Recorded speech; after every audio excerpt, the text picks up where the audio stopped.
delicate baby blues. Yes, he's in the shower. Before our run? Kelsey looks at me like it grieves her deeply to have to expound. I accidentally bumped into him when I came into the kitchen a few minutes ago. He had his protein shake in his hand and... She makes an annoyed gesture, letting it finish the story for her. I dumped Nathan's shake down the front of him. I think it's killing her to admit she did something human, so I take pity on her and turn away to set the donut box down on the ridiculously large center island. Nathan's kitchen is fantastic. It's designed in monochrome tones of cream, black, and brass, and an expansive window wall overlooks the ocean. It's my favorite place in the world to cook, and exactly the opposite of my dumpy little garbage bin 5 blocks down the road. But that dumpy little garbage bin is affordable and close to my ballet studio. So all in all, I can't complain.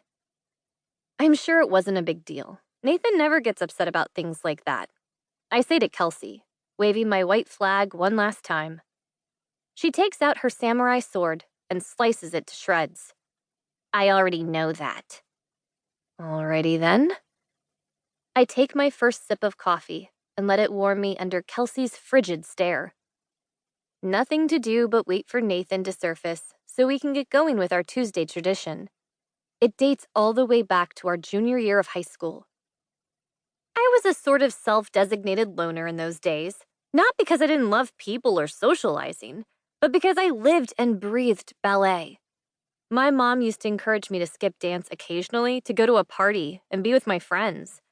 These days of getting to just be a kid and have fun won't last forever. Ballet isn't everything. It's important to build a life outside of it too, she said to me on more than one occasion. And of course, like most dutiful teenagers, I didn't listen. Between dancing and my after-school job working in a restaurant, I didn't really have friends. But then, he happened. I wanted to increase my endurance, so I started running our school's track before school. And the only day I could make this happen schedule-wise was on Tuesdays. I showed up one morning and was shocked to see another student already running. Not just any student, but the captain of the football team, Mr. Hottie McHotterson. Nathan didn't have an awkward phase. He looked like a 25-year-old at 16. So unfair.